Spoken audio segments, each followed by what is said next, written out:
அனைவருக்கும் சலாம், வணக்கம். நாங்க இறுதியாக பார்த்த விடயம் ஒரு தேர்ச்சி 15ல எல்லை கிரேவியல், மொத்த மாறும் கிரயம், நிலையான கிரயம், அடுத்தது வருமான கோடு, மொத்த செலவு கோடு, அந்த விடயங்கள் பார்த்தோம். இன்னைக்கு நாங்க அதுல தொடர்ச்சியான கிளாஸஸ் பார்ப்போம். சரியா?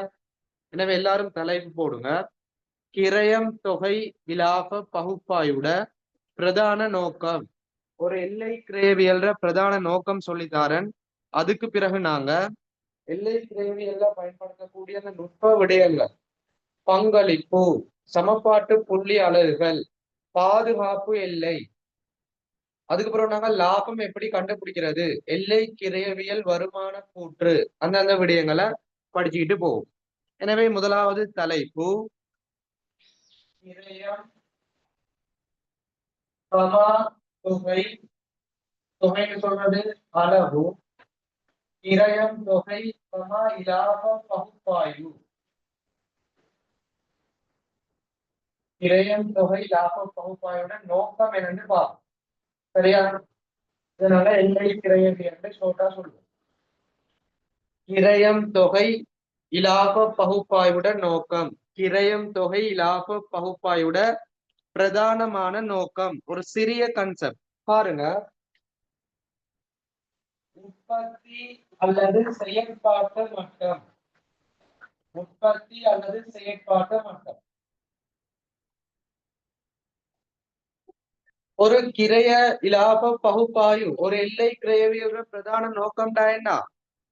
உற்பத்தி மட்டம், செயற்பாட்டு மட்டம். அதோட கிரயம் மற்றும் விற்பனை விலை, இதெல்லாம் மிக முக்கியமானது. உற்பத்தி மட்டம் ஒன்று, ஒரு உற்பத்தியிட கிரயம் எப்படி காணப்படுது, அதோட லாபங்களை கூட்டி வர விற்பனை விலை. உற்பத்தி மட்டம் அல்லது செயற்பாட்டு மட்டத்துல கிரயம், விற்பனை விலை. அந்த கிரயமும் விற்பனை விலையும் மாற்றம் ஏற்படும், அதாவது தாக்கம், மாற்றம் அல்லது தாக்கம். உனது கணக்கீட்டுல மாற்றம் அல்லது தாக்கம்டா ஒன்னு அதிகரிப்பாக காணப்படும் அல்லது குறைவாக காணப்படும். ஒன்னு அதிகரிப்பு அல்லது குறைவு. கிரய அளவு இலாப பகுப்பாய்வோட பிரதான நோக்கம் ஒரு உற்பத்தி மட்டம் அல்லது செயற்பாட்டு மட்டத்துல காணப்படக்கூடிய கிரயம், விற்பனை விலை, அதிர மாற்றத்திற்கு அமைவாக, அதிர தாக்கத்திற்கு அமைவாக இலாபமானது எவ்வாறு தாக்கத்தினை ஏற்படுத்தும், இலாபம் எவ்வாறு பாதிப்பு அடையும், லாபம் எவ்வாறு அதிகரிக்குமா குறையுமா, இதை நாங்க சொல்றது கிரயம் தொகை இலாப பகுப்பாய்வின் பிரதான நோக்கமாகும். மிக இலகுவான சாப்டர். ஒரு உற்பத்தியிட ஒரு செயற்பாட்டு மட்டத்திலே கிரயமும் விற்பனை விலையும் மாற்றம் அடைகிறதால அதுல லாபம் எப்படி மாற்றம் அடையும், அதை நாங்க தெளிவான முறையில ஒரு ஆய்வு செய்யற விடயம் இதுல நோக்கமாகும். பாருங்க, செயற்பாட்டு மட்டம் ஒன்றின் கிரயம், விற்பனை அலகு அல்லது விற்பனை விலை போன்றவற்றில் ஏற்படக்கூடிய மாற்றம் லாபத்தில் எத்தகைய தாக்கத்தை ஏற்படுத்தும் என்பதை ஆய்வு செய்தல் கிரயம் தொகை லாப பகுப்பாய்வின் பிரதான நோக்கமாகும். விலையாக காணப்படும், விற்பனை அழகாக காணப்படலாம். ஒரு விற்கிற விலையில அதிகரிப்பு குறைவானது, விற்பனை செய்யற எண்ணிக்கையில அதிகரிப்பு குறைவானது, விலையில அதிகரிப்பு குறைவானது. இதுல காரணத்தினால லாபம் எப்படி தாக்கம் ஏற்படும், அதுல ஆய்வை நாங்க செய்யறது இதுல பிரதான நோக்கமாகும். திருப்பி ஒருக்கா சொல்லிக் கொள்றேன். கிரயம் தொகை லாப பகுப்பாய்வோட பிரதான நோக்கம்னா உற்பத்தி மட்டம் ஒன்றுல கிரயம், விற்பனை விலை, விற்பனை அலகு, அதுல ஏற்படக்கூடிய மாற்றத்தின் காரணமாக லாபத்துல எவ்வாறு மாற்றம் ஏற்படும் என்பதனை ஆய்வு செய்தல் இதன் பிரதான நோக்கமாகும். நோட்ஸ பாருங்க. செயற்பாட்டு மட்டம் ஒன்றின் அல்லது உற்பத்தி மட்டம் ஒன்றின் கிரயம், விற்பனை அலகு அல்லது விற்பனை விலையில் ஏற்படக்கூடிய மாற்றத்தின் காரணமாக இலாபத்தில் எத்தகைய தாக்கத்தை ஏற்படுத்தும் என்பதனை ஆய்வு செய்தல் இதன் நோக்கமாகும். சிம்பிளான விடயம். ஒரு கிரயமோ விற்பனை விலையோ அழகோ மாற்றம் அடைவதால லாபம் எவ்வாறு மாற்றம் அடையுது அதை நாங்க ஆய்வு செய்யறது இதுல நோக்கம். எழுதி கொள்ளுங்க. இது ஒரு குறுகால தீர்மான தீர்மானம் ஆகும். இது ஒரு குறும்பால தீர்மானம் எடுக்கிற ஒரு ஆய்வு ஆகும்.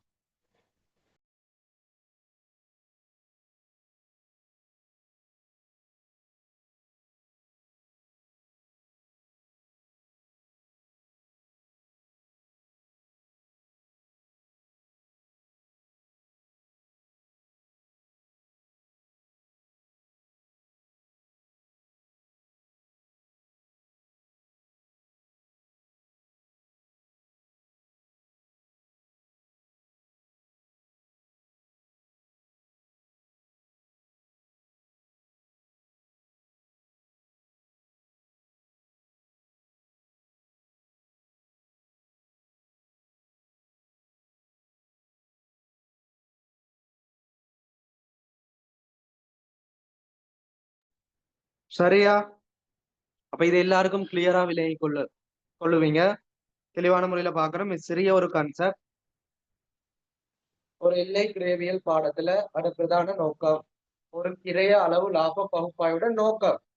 நாங்க உற்பத்தி செய்யற அந்த உற்பத்தி மட்டத்துல காணப்படக்கூடிய கிரயம் விற்பனை விலை, நாங்க விற்பனை செய்யக்கூடிய அலகுகள் அது அதிகரிப்பு குறையறதால லாபம் எப்படி வருது, அதை ஆய்வு செய்யற பாடம் இந்த எல்லை கிரயவியல். இதுதான் பிரதானமா நாங்க படிக்கிற விடயம்.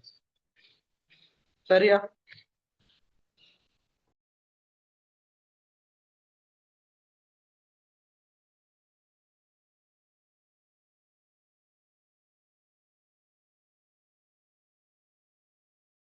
இப்ப நாங்க அடுத்த விடயங்களுக்கு போவோம். முக்கியமான விடயங்கள் கணக்கு விடயங்களோட தொடர்பானது மிக முக்கியமானது. எல்லை கிரேவியல்ல பயன்படுத்தக்கூடிய நுட்பங்கள், முதலாவது பங்களிப்பு, பங்களிப்பு விற்பனை விகிதம், அடுத்து மாறும் கிரைய விகிதம், அடுத்து எப்படி லாபங்கள் கண்டுபிடிக்கிறது, சமபாட்டு புள்ளி அலகுகள், பெறுமதிகள், பாதுகாப்பு எல்லை அலகு பெறுமதி, அதுல எப்படி லாபம் கண்டுபிடிக்கிறது, எல்லை கிரயவியல் வருமான கூற்று. இது எல்லாத்தையும் நாங்க படிப்படியா ஸ்டெப் பை ஸ்டெப்பா படிக்க போறோம். எனவே முதலாவது தலைப்பு போடுங்க, பங்களிப்பு.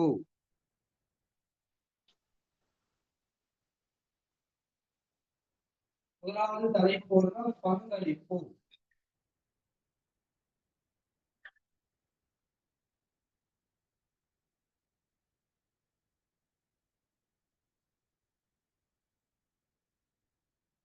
பங்களிப்புன்னு சொல்றது கான்ட்ரிபியூஷன். சரியா? இதுல நீங்க படிக்கக்கூடிய மாணவர்கள் நினைப்பீங்க என்னத்துக்கு நான் சும்மா பங்களிப்பு படிக்கிறோம். இதே விடயம் தான் கணக்குல வரும். பார்ட் 1 பார்ட் 2ல பங்களிப்பு எப்படி கண்டுபிடிக்கிறீங்க தகவல்கள் தரப்பட்டு கேட்கப்படும். அப்படி நீங்க செஞ்சீங்கன்னா ஒரு புள்ளிகளோ 2 புள்ளிகளோ பெற்றுக்கொள்ள முடியும். சரியா? எனவே முதலாவது விடயம் அடிப்படையானது மாறும் கிரயம் நிலையான கிரயம் படித்த பிறகு அடுத்தது கணக்கீட்டு பகுதிகள் நீங்க செய்யக்கூடியதா இருந்தால் தெரிஞ்சு கொள்ள வேண்டிய விடயம் பங்களிப்பு, கான்ட்ரிபியூஷன் சொல்லுவோம். ஆங்கில இலக்கம் ஆங்கில எழுத்து போடுவோம், சீண்டு போடுவோம். சரியா? போட்டுக்கோங்க. பங்களிப்பு கான்ட்ரிபியூஷன்.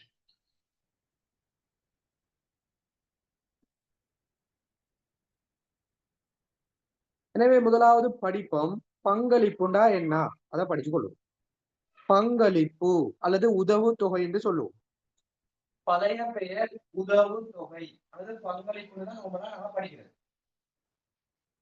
பங்களிப்புன்னு சொல்றது என்ன, மிக இலகுவான ஒரு கான்செப்ட். பங்களிப்புன்னு சொல்றது முதலாவது ஒரு பொருள் காணப்படும், குறித்த ஒரு பொருள்.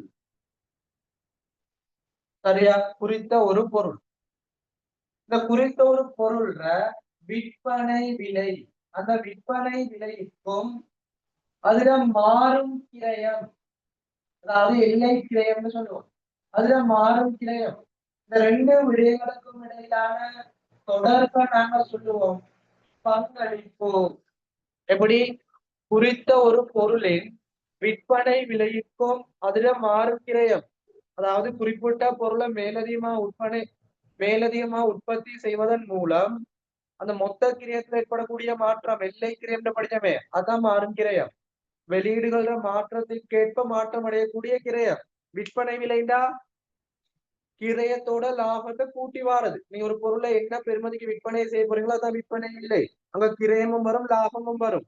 எனவே குறித்த ஒரு பொருள்ற விற்பனை விலைக்கும் அதன் மாறும் கிரயத்திற்கும், அப்படி இல்லைன்னா குறித்த ஒரு பொருளின் விற்பனை விலைக்கும் அதன் எல்லை கிரயத்திற்கும் இரண்டும் சமனான விடயம்.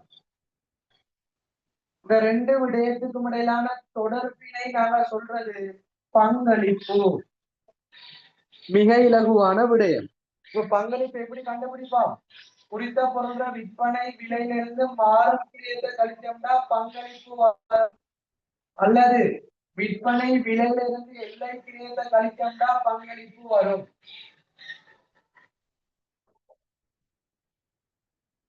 எஸ் மைனஸ் பிசியை கழிச்சோம்னா சி வரும். நாங்க படிக்கிறோம். பங்களிப்பு என்பது குறித்த ஒரு பொருளின் விற்பனை விலைக்கும் அதன் மாறும் கிரயத்துக்கும் இடையிலான தொடர்பு. அதாவது குறித்த ஒரு பொருள் விற்பனை விலையத்திற்கும் மாறும் கிரயத்துக்கும் இடையிலான வேறுபாடு. விற்பனை விலையிலிருந்து மாறும் கிரயத்தினை கழிப்பதன் மூலம் பங்களிப்பு பெறப்படும். சரியா? இதான் மிக முக்கியமான கன்செப்ட். லாஸ்டா பார்த்துக்கொள்வோம். பங்களிப்பு குறித்த ஒரு பொருளின் விற்பனை விலைக்கும் மாறும் கிரயத்துக்கும் இடையிலான தொடர்பு. இங்க மாறும் கிரயம் சொல்றதும் எல்லை கிரயம் சொல்றதும் ஒரே விடயம். எனவே விற்பனை விலை மாறும் கிரயம், விற்பனை விலை எல்லை கிரயம். இதுல சமன்பாடுகளை எழுதி கொள்ளுவோம். ஒரு அலகுக்கான பங்களிப்புனா எப்படி வரும், மொத்த பங்களிப்புனா எப்படி வரும், சமன்பாடை எழுதி கொள்வோம். சமன்பாடு போட்டுக்கொள்ளுங்க. முதலாவது அலகுக்கான பங்களிப்புக்கு எப்படி கண்டுபிடிக்கிறது? அலகு பங்களிப்பு. ஒரு அலகுக்கான பங்களிப்புக்கு சமன்பாடு, அலகுக்கான பங்களிப்புனா ஒரு பொருளுக்கான பங்களிப்பு சமன் விற்பனை விலை மைனஸ் மாறும் கிரயம். இந்த அலகுக்கான விற்பனை விலையிலிருந்து அலகுக்கான மாறும் கிரயத்தை கழிச்சு வாரது அலகுக்கான பங்களிப்பு. இது முதலாவது சமன்பாடு. அலகுக்கான பங்களிப்புன்னா அலகுக்கான விற்பனை விலையிலிருந்து அலகுக்கான மாறும் கிரயத்தை, அதாவது அலகுக்கான எல்லை கிரயத்தை கழிச்செடுக்கிறது. சரியா? மாறும் கிரயமா எல்லை கிரயமா ரெண்டும் பொதுவா சமனான விடயம். அடுத்தது நாங்க பார்க்க போறோம் மொத்த பங்களிப்பு. மொத்த பங்களிப்பு எப்படி கண்டுபிடிக்கிறது? இந்த மொத்த பங்களிப்புன்னு சொல்றது நாங்க இரண்டு முறைகள்ல கணிப்பீடு செய்யலாம். மொத்த பங்களிப்பு முதலாவது விற்பனை வருமானம். மொத்த விற்பனை வருமானத்துல இருந்து மொத்த மாறும் கிரயத்தை கழித்தாலும் என்ன வரும்? மொத்த பங்களிப்பு வரும். அல்லது இரண்டாவது சமன்பாடு மிக முக்கியமானது, மொத்த பங்களிப்பு சமன், மொத்த பங்களிப்பு சமன் நிலையான கிரயம், நிலையான கிரயம் பிளஸ் இலாபம். இதை நாங்க கூட்டி எடுத்தோம்னா மொத்த பங்களிப்பு வரும். எனவே மொத்த பங்களிப்பு எப்படி கண்டுபிடிப்போம்? விற்பனை வருமானத்திலிருந்து மொத்த மாறும் கிரயத்தை கழிக்கிறது, அல்லது நிலையான கிரயத்தோட லாபத்தை கூட்டுறது. இவ்வளவுதான் பங்களிப்போட தொடர்பான கன்செப்டும் சமன்பாடுகளும் கணக்கு விடயங்களுக்கு தேவையானது. எனவே திருப்பி ஒருக்கா சொல்லிட்டு நான் பங்களிப்பு செப்டரை முடிச்சு கொள்றேன். பங்களிப்புன்னு சொன்னது குறித்த ஒரு பொருளோட விற்பனை விலைக்கும் அதுல மாறும் கிரயம் அல்லது எல்லை கிரயத்துக்கும் இடையிலான தொடர்பு அல்லது வேறுபாடு. பங்களிப்புன்னு சொல்றது விற்பனை விலையிலிருந்து எல்லை கிரயம் அல்லது மாறும் கிரயத்தை கழிச்சு வார பங்களிப்புண்டா சின்னு சொல்லுவோம், கண்ட்ரிபியூஷன். சி சமன் எஸ் மைனஸ் பிசி. அடுத்தது பங்களிப்பு ரெண்டு முறையில கணிப்பீடு செய்யலாம். அலகுக்கு கேட்கலாம், மொத்த பங்களிப்பு கேட்கலாம். அலகுக்கான பங்களிப்புண்டா விற்பனை விலையிலிருந்து மாறும் கிரயம் அல்லது எல்லை கிரயத்தை கழித்து எடுக்கிறது அலகுக்கான பங்களிப்பு ஒரு பொருளுக்கு. மொத்த பங்களிப்பு இரண்டு சமன்பாடுகள்ல கண்டுபிடிக்கலாம். விற்பனை வருமானத்திலிருந்து மாறும் மொத்த மாறும் கிரயத்தை கழிங்க, அல்லது நிலையான கிரயத்தோட இலாபத்தை கூட்டுங்க, மொத்த பங்களிப்பு கண்டுபிடிக்கப்படும். எனவே சகல மாணவர்களும் இந்த மொத்த பங்களிப்பு விடயங்களை நோட் பண்ணிக்கோங்க, தெளிவான முறையில படிச்சுக்கொள்ளுங்க. அடுத்த கான்செப்டுக்கு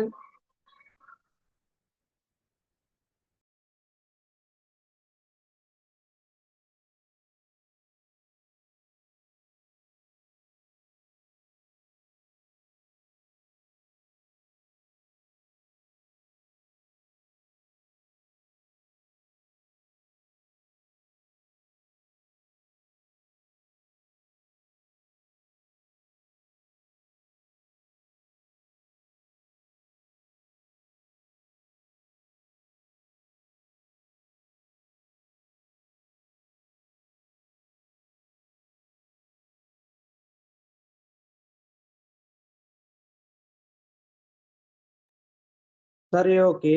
அடுத்ததுனா இந்த அழகுக்கான பங்களிப்பு, மொத்த பங்களிப்பு, நிறைய சமன்பாடுகள் காணப்படுது, எல்லாத்தையும் தெளிவான முறையில தாரேன்.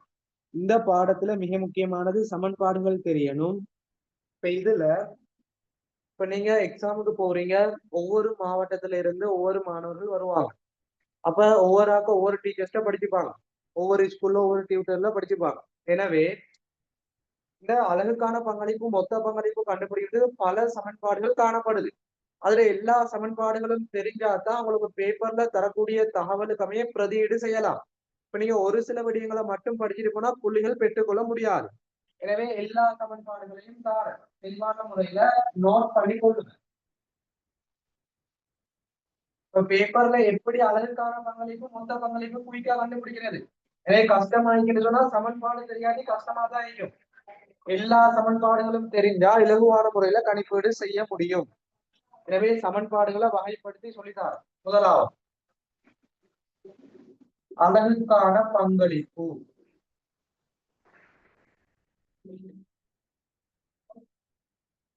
அழகுக்கான பங்களிப்புக்கான சமன்பாடுகளை பார்ப்போம். முதலாவது விடயம் விற்பனை விலை மைனஸ் மாறும் கிரயம். விற்பனை விலை மைனஸ் மாறும் கிரயம். எஸ்ல இருந்து பிசிய கழிச்சோம்னா கான்ட்ரிபியூஷன் சி வரும், பங்களிப்பு வரும். இது அடிப்படை சமன்பாடு. இரண்டாவது அழகுக்கான பங்களிப்பு எப்படி கண்டுபிடிக்கிறதுனா மொத்த பங்களிப்பு. மொத்த பங்களிப்பு அது நாங்க என்ன செய்வோம்? மொத்த பங்களிப்பை நாங்க என்ன செய்வோம்? விற்பனை அலகுகளாக பிரிக்கிறது. விற்பனை அலகுகளாக பிரிச்சா ஒரு அலகுக்கான பங்களிப்பு வரும்.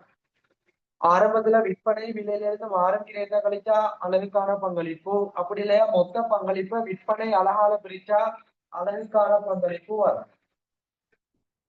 அடுத்தது மூன்றாவது விடயம், இது பொதுவா நிறைய பேருக்கு தெரியாது, தெளிவான முறையில படிக்கணும். மூன்றாவது போட்டுக்கோங்க, இலாப மாற்றம்.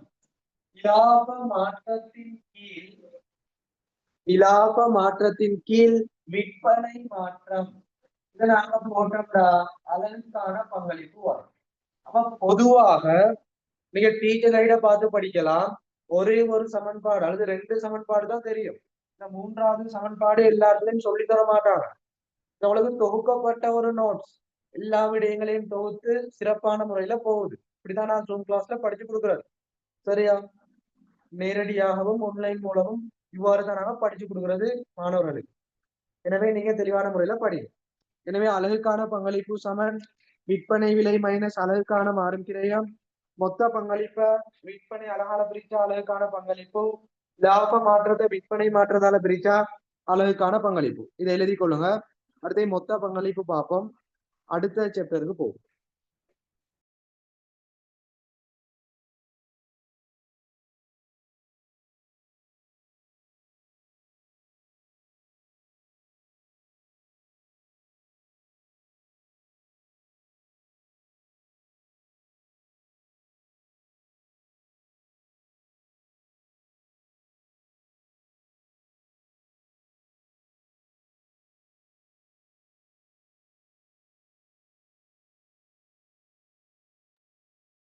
இப்ப நாங்க அடுத்த சாப்டருக்கு போவோம், அதாவது அடுத்த சமன்பாட்டுக்கு போவோம். மொத்த பங்களிப்பு எப்படி கண்டுபிடிக்கிறது பாருங்க.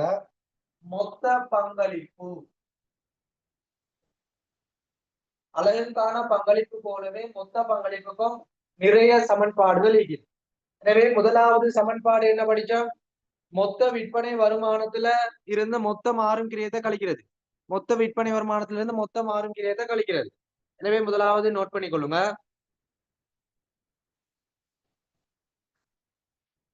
விற்பனை வருமானம் அல்லது மொத்த வருமானம், அதுல இருந்து மொத்த மாறும் கிரியத்தை கழிக்கிறது. விற்பனை வருமானம் அல்லது மொத்த வருமானத்திலிருந்து மொத்தம் மாறும் கிரியத்தை கழிக்கிறது. இது மொத்த பங்களிப்புக்கான முதலாவது சமன்பாடு. இரண்டாவது நிலையான கிரயத்தோட இலாபத்தை கூட்டி எடுக்கிறது. நிலையான கிரயம் நிலையான கிரயத்தோட நாங்க இலாபத்தை கூட்டினா மொத்த பங்களிப்பு வரும். அடுத்தது மூன்றாவது, விற்பனை அலகு தர அலகுக்கான பங்களிப்பை பெருக்கிறது. விற்பனை அலகு தர அலகுக்கான பங்களிப்பை பெருக்கிறது.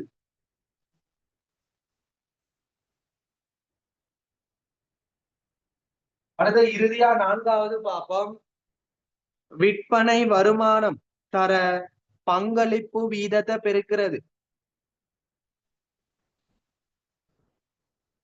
இந்த விற்பனை வருமானத்தோட பங்களிப்பு வீதத்தை பெருக்குனா அலகுக்கான பங்களிப்பு வரும். விற்பனை வருமானம்னா விற்பனையில மொத்த பெருமதி, பங்களிப்பு விற்பனை வீதம், பங்களிப்பு விற்பனை வீதம் அதை பெருக்கி எடுத்தாலும் மொத்த பங்களிப்பு வரும். எனவே சகல மாணவர்களும் தெளிவான முறையில பாருங்க, அலகுக்கான பங்களிப்பு விற்பனை விலை மைனஸ் மாறும் கிரயம், மொத்த பங்களிப்பை விற்பனை அழகாக பிரிக்கிறது, லாப மாற்றத்தின் கீழ் விற்பனை மாற்றம். இரண்டாவது, மொத்த பங்களிப்பு எப்படி கண்டுபிடிக்கிறதுனா விற்பனை வருமானத்துல இருந்து மொத்த மாறும் கிரயத்தை கழிங்க, நிலையான கிரயத்தோட லாபத்தை கூட்டுங்க, விற்பனை அலகுக்கான பங்களிப்பால பெருக்கிடுங்க, அல்லது விற்பனை வருமானத்தை பங்களிப்பு விற்பனை வீதம் அதால பெருக்கிடுங்க. எனவே இந்த ரெண்டு விடயங்களையும் தெளிவான முறையில நோட் பண்ணிக்கோங்க. அடுத்ததான் நாங்க விற்பனை பங்களிப்பு வீதம் அல்லது இலாப அளவு வீதம் அந்த சாப்டருக்கு போவோம்.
ஓகே, அடுத்தது நாங்க போவோம். நீ நாங்க படிக்கக்கூடிய விடயம் சிறிய சிறிய கான்செப்ட் நுட்பங்களை பார்ப்போம், அதுல சமன்பாடுகள் பார்ப்போம். சரியா? அது எல்லாத்தையும் முடிச்சோம்னா பாஸ் பேப்பருக்கு போகலாம். படிக்கக்கூடிய சமன்பாடுகள் முக்கியமான நோட்ஸ் எல்லாத்தையும் படிச்சு வைங்க. அடுத்த தலையை போடுங்க, பங்களிப்பு விற்பனை வீதம் அல்லது இலாப அளவு வீதம்.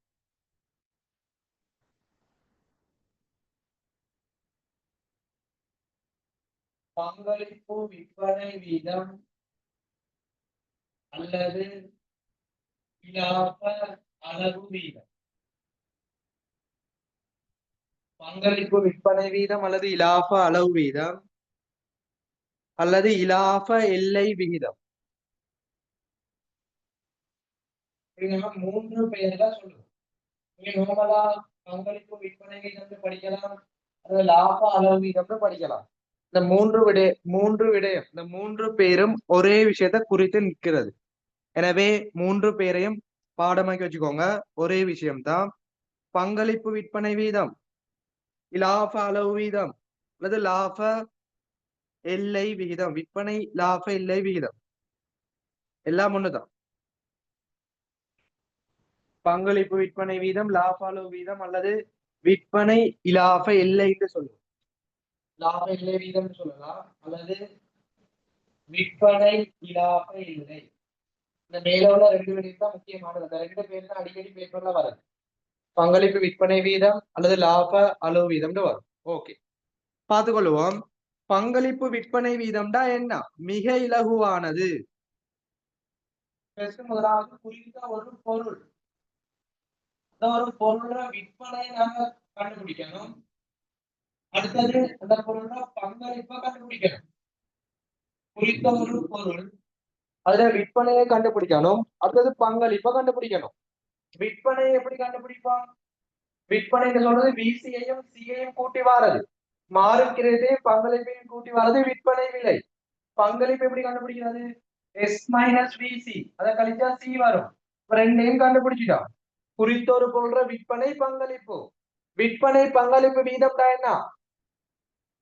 அந்த குறித்த விற்பனைய, குறித்த மொத்த விற்பனை, அதுல பங்களிப்புன்னு சொல்றது எத்தனை வீதம் காணப்படும், அதை நாங்க சொல்றது பங்களிப்பு விற்பனை வீதம்.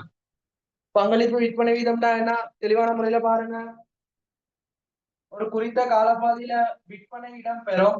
இந்த விற்பனையில பங்களிப்புன்னு சொல்றது எத்தனை வீதம் காணப்படும், அதை நாங்க கண்டுபிடிக்கிறதுதான் பங்களிப்பு விற்பனை வீதம். குறித்த விற்பனையில உள்ளடங்கியுள்ள பங்களிப்பு 100% காட்டப்படுதல் பங்களிப்பு விற்பனை விகிதம்.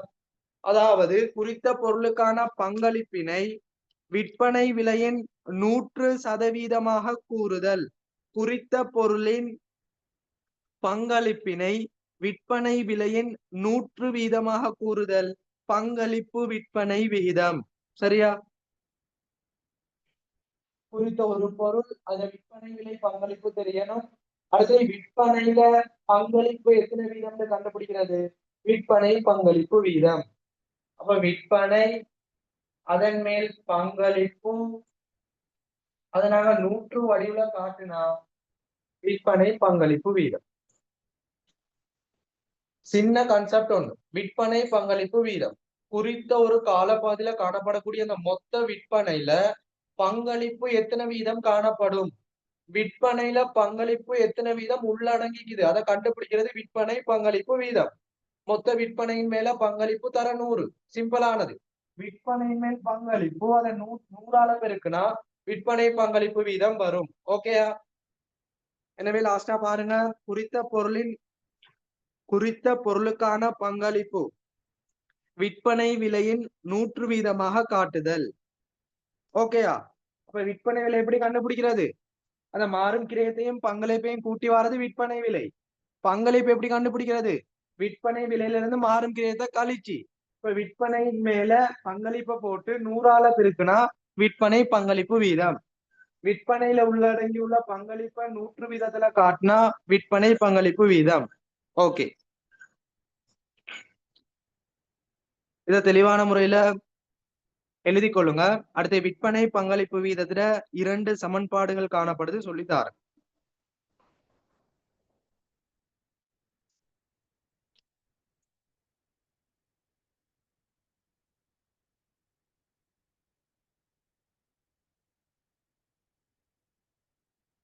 முதலாவது சமன்பாடு விற்பனை பங்களிப்பு வீதம் அல்லது லாப அளவு வீதம். முதலாவது சமன்பாடு குறித்த போன்ற விற்பனை, அதன் மேல் பங்களிப்பு தர 100. இது முதலாவது சமன்பாடு.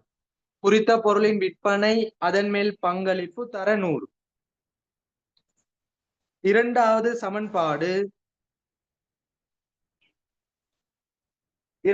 சமன்பாடு போடுங்க. இலாப மாற்றம் அதன் கீழ் விற்பனை மாற்றம், இலாப மாற்றம் அதன் கீழ் விற்பனை வருமான மாற்றம் தர 100. இந்த இரண்டும் அடிப்படையாக கொண்டுதான் விற்பனை பங்களிப்பு வீதம் கணிப்பீடு செய்யப்படும். எனவே விற்பனை பங்களிப்பு வீதம்டா விற்பனையில பங்களிப்பு எத்தனை வீதம்னு காட்டுறது. அதுல சமன்பாடுகள் விற்பனையின் மேல் பங்களிப்பு தர 100, லாப மாற்றத்தின் கீழ் விற்பனை மாற்றம் தர 100. இதுல பொதுவா இது மட்டும்தான் எல்லாத்தையும் சொல்லி தருவாங்க. உங்களுக்கு மேலதிகமா இன்னும் ஒரு சமன்பாடு சொல்லி தந்துக்கிறேன். ரெண்டையும் தெளிவான முறையில நோட் பண்ணி வை.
ஓகே, இப்ப நான் அடுத்த விடயத்துக்கு போவோம். இப்ப பொதுவாக நீங்க எல்லாரும் படிச்சுப்பீங்க, இந்த பாடத்துல ஒரே ஒரு வீதம் தான் படிச்சுப்பீங்க. விற்பனை பங்களிப்பு வீதம் அல்லது லாப அளவு வீதம். இதுக்கு மேலதிகமா இன்னும் ஒரு விஷயம் படிக்கலாம். சரியா? அதை சொல்லித்தாரேன்.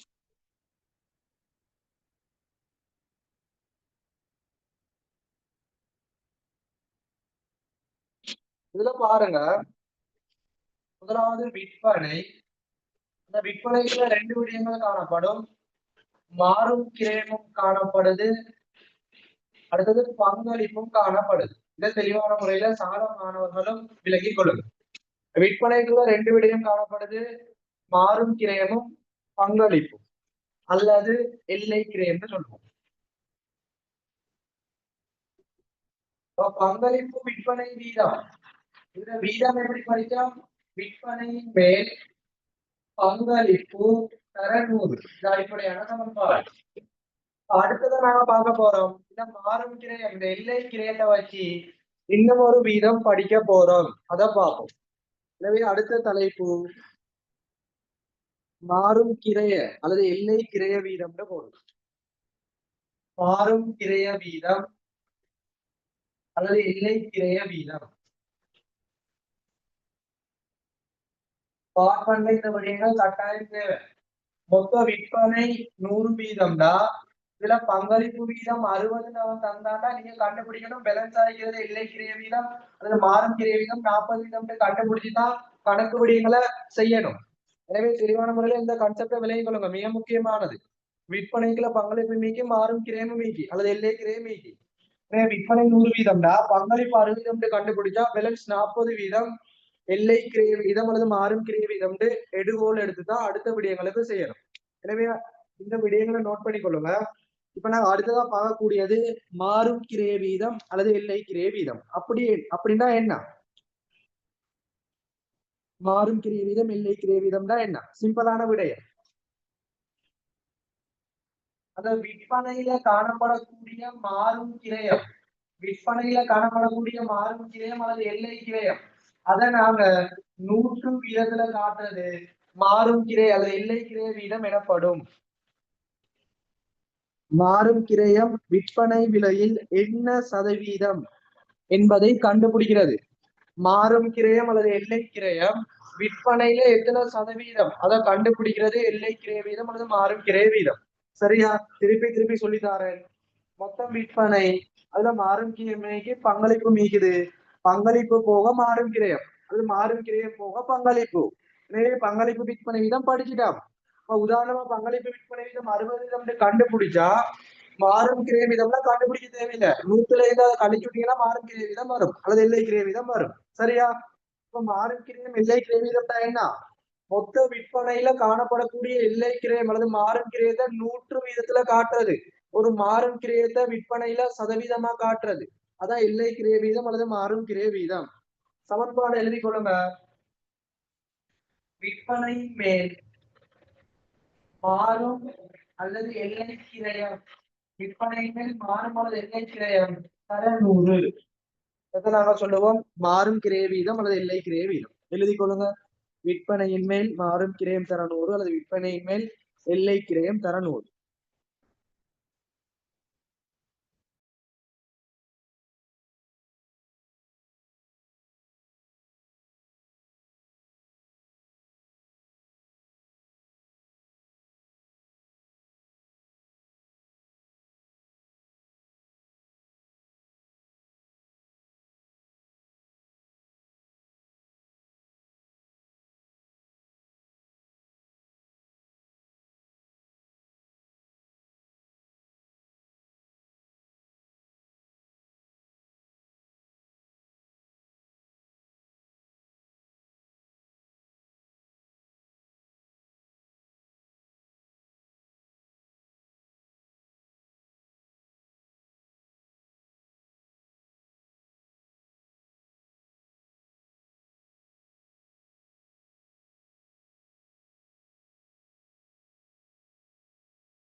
ஓகே பாருங்க, இந்த கிளாஸ்க்குரிய இறுதி விடயம் சரியா?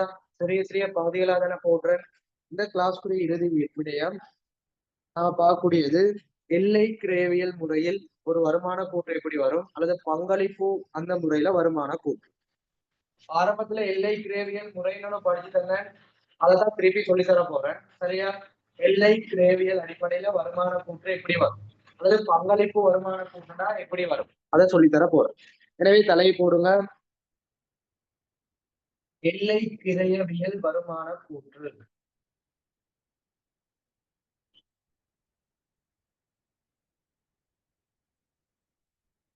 அல்லது பங்களிப்பு வருமான கூற்று, இப்படி 2 முறைகள்ல சொல்ல போறோம்.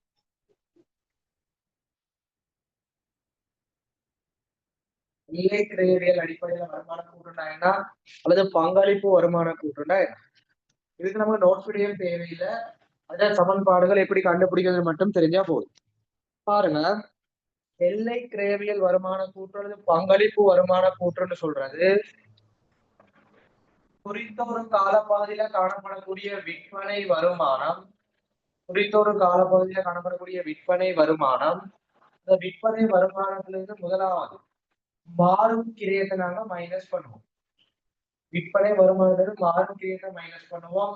மொத்த பங்களிப்பு கண்டுபிடிக்கப்படும். மொத்த பங்களிப்புல இருந்து நிலையான கிரயத்தை கழிப்போம். மொத்த பங்களிப்புல இருந்து நிலையான கிரயத்தை மைனஸ் பண்ணுவோம். அதை மைனஸ் பண்ணி வாரது இலாபம் அல்லது நஷ்டம். இந்த அடிப்படையில நாங்க ஒரு வருமான கூற்று செஞ்சா அது பங்களிப்பு வருமான கூற்று அல்லது எல்லை கிரயவியல் வருமான கூற்று. தெளிவான முறையில விளங்கி கொள்ளும்.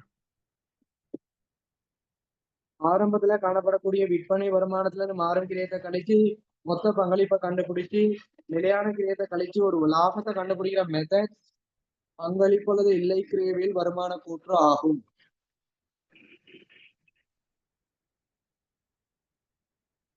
ஓகேயா? திருப்பி ஒருக்கா சொல்றேன்.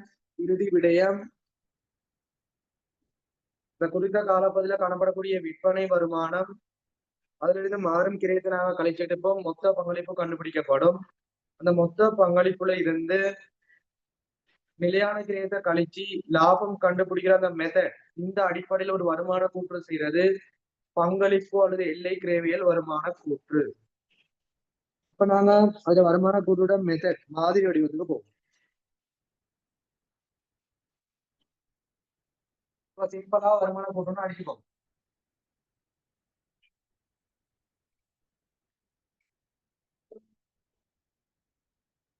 எக்ஸாம்பிள் இதெல்லாம் பெருசா கேட்கப்படாது. நார்மலா கணிப்பீடு சமன்பாடு வச்சுதான் வரும், தெரிஞ்சுக்கொள்ளணும். முதலாவது விற்பனை வருமானம், அடுத்தது மாறும் கிரயம், அதை கண்டுபிடிப்போம். மொத்த பங்களிப்பு, அதுல இருந்து நிலையான கிரயத்தை கழிப்போம்.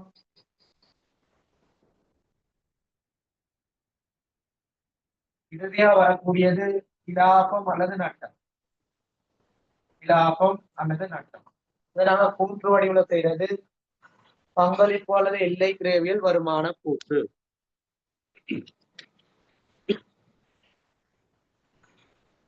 சரியா? இப்ப நாங்க இந்த கிளாஸ்ல படிச்சுக்கிறோம் கிரயம் தொகை லாப பகுப்பாயோட பிரதான நோக்கம் அப்படின்னா என்ன? ஒரு உற்பத்தி மட்டம் அல்லது செயற்பாட்டு மட்டத்துல கிரயம், விற்பனை அலகு, விற்பனை விலை அது மாற்றம் அடைகிறதால எப்படி லாபம் மாற்றம் அடையும் அதை பார்த்தோம். அடுத்தது பங்களிப்புண்டா என்னன்னு பார்த்தோம். பங்களிப்புண்டா என்ன? விற்பனை விலைக்கும் எல்லை கிரயத்துக்கும் இடையிலான தொடர்பு. அடுத்தது பங்களிப்பு விற்பனை விகிதம், அதாவது விற்பனையில பங்களிப்பை 100% காட்டுறது. அலகுக்கான பங்களிப்பு மொத்த பங்களிப்புக்கான சமன்பாடு. அடுத்து எல்லை கிரய வீதம் அல்லது மாறும் கிரய வீதம், விற்பனையில மாறும் கிரயத்தை 100% காட்டுறது. அடுத்த இறுதியா சொல்லி தந்தேன் எல்லை கிரயவில் வருமான கூறு.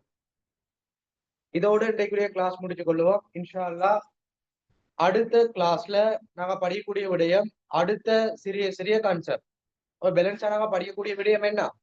முக்கியமான விடயம் லாப நட்டமற்ற புள்ளி அல்லது சமப்பாட்டு புள்ளி. அது அலகுகள்ல எப்படி கண்டுபிடிக்கிறது, பெருமதியில எப்படி கண்டுபிடிக்கிறது. பாதுகாப்பு எல்லை அலகுகள்ல எப்படி கண்டுபிடிக்கிறது, பெருமதியில எப்படி கண்டுபிடிக்கிறது. அது ரெண்டையும் படிச்சுட்டு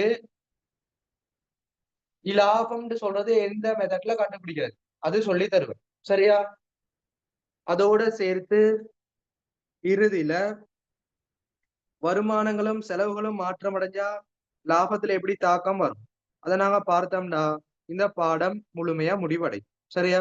இன்னும் ஒரு சில ரெக்கார்டிங், ஒரு சில வீடியோஸ், ஒரு சில சிறிய வகுப்புகள்ல இந்த 15வது பாடத்தை முழுமையா முடிச்சு கொள்ளும். சரியா? இன்ஷா அல்லாஹ் அடுத்த கிளாஸ் சந்திப்போம். இதுவரைக்கும் படிச்ச விடயங்களை தெளிவான முறையில எல்லாரும் நோட் பண்ணி படிச்சு கொள்ளும். தேங்க்யூ. ஜஸாக்கல்லாஹ் ஹைரா.